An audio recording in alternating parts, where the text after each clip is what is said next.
What's up guys, Rick here and welcome back to the channel. First off, I just want to take this opportunity to say a massive thank you for the love and support that you all have been showing the channel, especially with the previous video that actually I think almost broke 10,000 views in less than a week.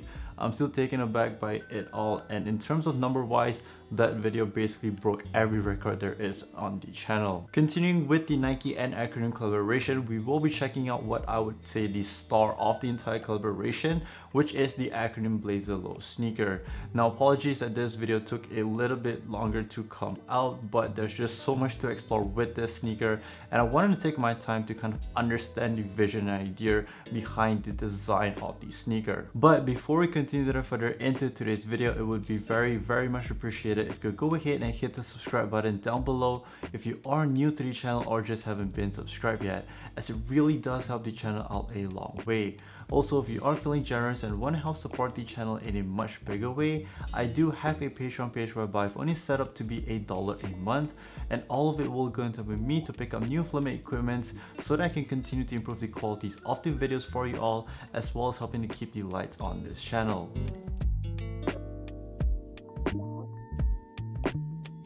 Just a short brief history on the Blazer Low model. Although many would associate the Blazer Low to be a sneaker targeted towards skateboarders, it originally was created as a basketball shoe in 1973, but in a form of a mid-top, and later on it was adopted into the skating scene due to the vulcanized rubber sole being able to stick to the grip tape of your boards.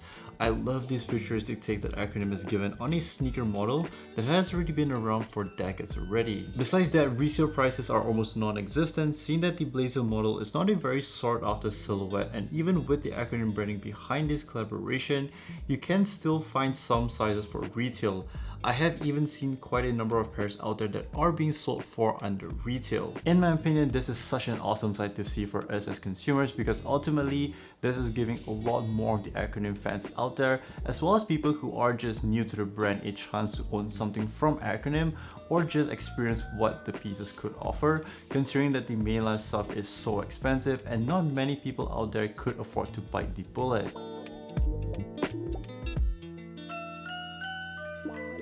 Now, before even jumping into the sneaker itself, we have to check out the entire unboxing experience, as I feel like this is probably one of the nicest unboxing I've experienced for a pair of sneakers. Let's first start off with the box itself. I feel like this is already an artwork on its own, and it's really cool to see that they have taken the time and effort to design the sneaker box, and I must say it significantly enhances the unboxing experience, even though it is technically the same shoebox that Nike ships all their sneakers in. There are these cool patterns running across the entire box, and one of my viewers actually pointed out that it is or could be a reference to the Dazzle Camo pattern, which was originally developed to paint World War I warships and warplanes.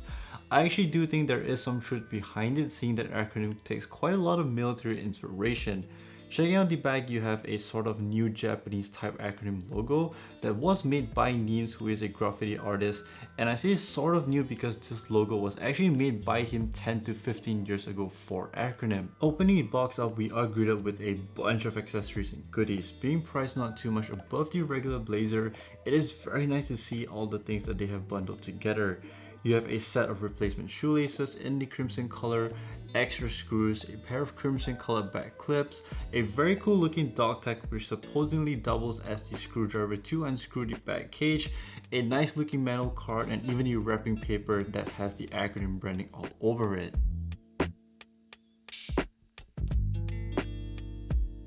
In terms of sizing wise, I am a US 10 and I did went through the size for this pair, but something I noticed is that the Blazer Low is actually pretty long.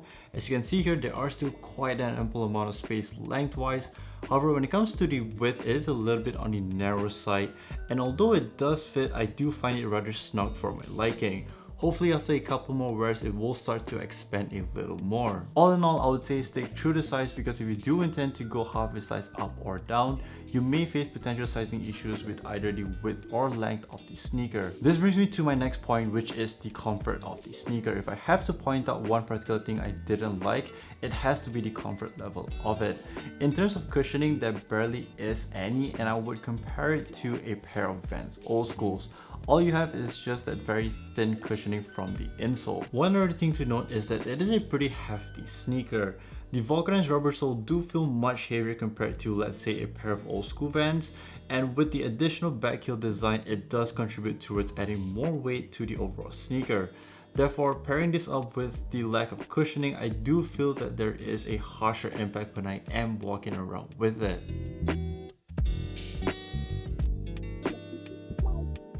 Checking out the sneaker up close, we are presented with an overall very busy looking pair. There are just designs going on throughout the entire sneaker, and it is definitely very eye-catching, especially in this night maroon colorway. Personally, I still think this is the better colorway compared to the black version, as all the colors, although being very striking and bright, the contrast between them works out super well here, and it does remind me of the iconic Evangelion Unit 01 color blocking with the purple enfold. One of my favorite designs is the tongue of the sneaker. It has this nice crimson color alongside the exposed padding, giving it this raw look. Throughout the entire sneaker, there are these cutouts which supposedly mimics a ghillie suit, and just like the Voan jacket that I have reviewed in the last video, the cutout designs is based on the Acronym dynamic logo. In terms of how it looks, there are a number of people who prefer the sneaker to be without the cutouts, but just like Antoine, I feel like I am on the other side in terms of wanting to see much more aggressive cutout patterns like the original prototype based off a pair of Nike Match Classics.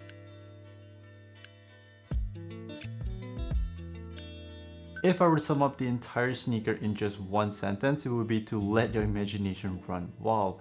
From a performance aspect, it's really just a classic canvas sneaker with a rubber sole, but where this pair really starts to set apart from the rest is the back heel design. In the past, we have seen some pretty cool back heel designs, and right off my head, I could think of the Occult Wall Vomero 5 with the blocky plastic heel, and probably one of my favorite pair of sneakers that I own, the Undercover Daybreak.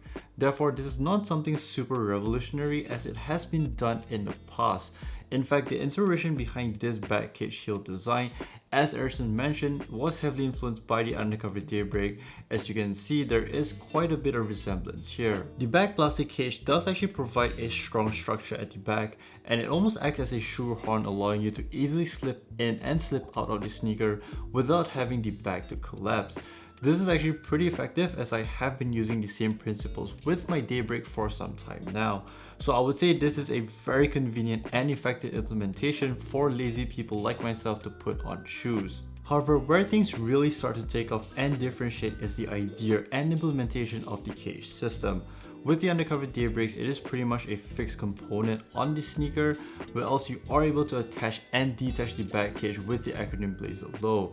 This is inspired by Boso Zoku, which is a subculture based out in Japan that was popular during the 80s and 90s. The subculture revolves around the vehicle modifications like cars and bikes that are taken to the extreme ends of things. Hence, you do get to see the design and references in it, such as the usage of metal screws, as well as the capability to modify the back clip through 3D printing technology. In conjunction with the release of the entire collaboration, there were multiple different events being hosted, and the coolest one would probably be by Soulbox, whereby they invited 10 creators based in Berlin to attend a 3D clip customization workshop, which allowed them to design and customize their very own back heel clips.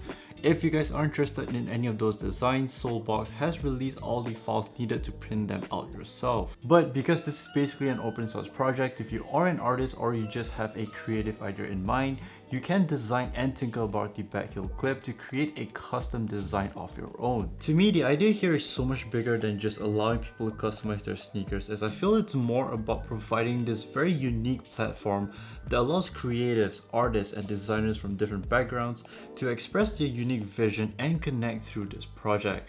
Because of this sneaker, I've gotten the opportunity to know so many interesting and talented creatives out there.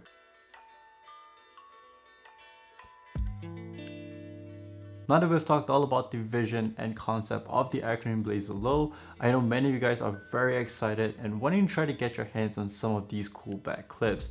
And this portion of the video was only made possible thanks to 3D Express. No, they did not sponsor today's video, but they were very kind enough to allow me to borrow some of these sample designs that were already printed out for me to check out. 3D Express is a company based in Malaysia that provides custom 3D printing services, and they have been operating for a while now, so I would say they are very experienced and knowledgeable when it comes to 3D printing. So if you are interested in getting anything 3D printed such as these back clips, 3D Express is a great place you can check out. Because of the cost and complexity of certain designs, they do not offer printing service for all the designs at the moment. But if you are interested in some of the designs that I will showcase in today's video, those are available to be printed out right now. I will leave the contacts for both international and local inquiries, so do check it out down below in the description. Now, I am very new to the whole 3D printing world, so please do bear with me as I don't really know too much of the official terms of the materials or the printing method. With me in today's video, I have two designs from the Acronym Dynamic Labs alongside some sample material choices that you could potentially print the back clips with. If we were to look at the README file that was included, they suggested the back clips to be printed in SLS, but apparently that method is incredibly costly and not many printing places provide that sort of service, as the machine itself is very expensive. These are some of the other alternative materials that you could look into, and I must say some are indeed better than the other. Let's first take a look at PLA filament, and this is probably what a lot of home 3D printer uses, as it's one of the more affordable materials out there, but it does come with some drawbacks in my opinion. I have here just a sample of how the material looks, and right off it does feel very light and hollow. Just the hands-on feel, it reminds me of a cheaper plastic toy and nowhere near a premium feel compared to the other options that we will be looking at. It's a solid piece of material with zero flexibility, which means it's not going to have a very good impact resistance, and if you are going to print a design that has a lot of thin and detailed parts, it will be very prone to breaking, especially if you want to walk in them. In terms of the surface, you have these prominent lines running across the entire model, which doesn't look too good up close. If you are a seasoned Gunpla builder, then you will probably have all the necessary tools and experience to make it look good, as you will need to spend some time sanding down the surface for a smoother finish. Up next, we have a hard plastic composite, and in my opinion, this is probably one of the best materials that you can print the clips in. Although this is not being printed using SLS, I can safely say that this feels extremely well built and high quality. It is a solid piece of plastic while still having some flexibility and quite a bit of weight towards it.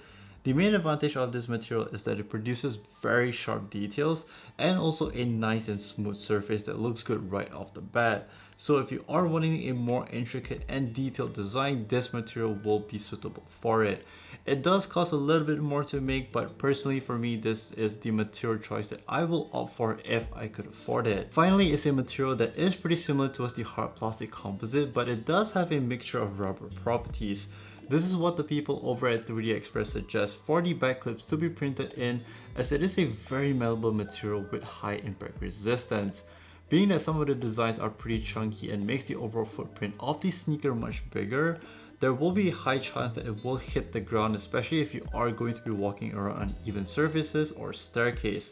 With this material, it is less prone to breaking as it is a softer material, hence it will be able to absorb a lot of the impact, but it is still very much prone towards nicks and scratches. Take note that Acronym and Soulbox did mention that the back clips are for decorative purposes only, and they do not recommend we wear them when walking. The one downside I can see with this material is that the details are less prominent and sharp compared to the harder plastic composite.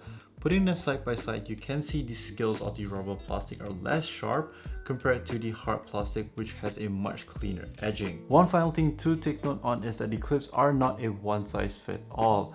My sneaker is a size 10, and while the clips shown here is scaled to fit a size 10.5, I did find them to be able to fit into my sneaker pretty snugly. However, there are a lot of variables involved, so it can vary from pair to pair.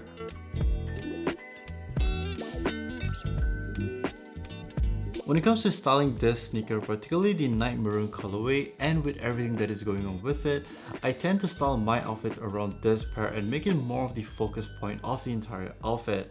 I would say this is a very basic rule of thumb when it comes to styling loud pieces, which actually kind of works out really well with my wardrobe, as I primarily own a lot of black and darker color pieces that will allow this piece to be the focus point of the outfit. However, don't take my word for it, go ahead and explore all the different styling options and see which is your favorite. One thing I like about this sneaker is that it goes well with multiple different pant silhouettes. Therefore, you can pair it up with a wider pair of pants such as the P30A, or even a tapered cargo pants like this plein cargo pants from Ido. In fact, the entire pair collection that was released alongside this sneaker is very much sportswear centric, which ties in very closely within the whole streetwear aesthetic. That is why I think even if you are not really into techwear, you can somewhat still style it in a more casual form as well. That is my full review on the Nike Acronym Blazer Low. Overall, I think Acronym has once again pushed the boundaries on what they can do with collaborations, and I think this definitely will open up a lot of new doors, not just for the fashion side of things, but I think even the creative space in general. What are your thoughts on the Acronym Blazer? If you did pick a pair up, which color did you go for? And also, are you planning to pick up some of the 3D clips? I have seen a lot of people that actually picked up both colorways, so do let me know down below in the comment section.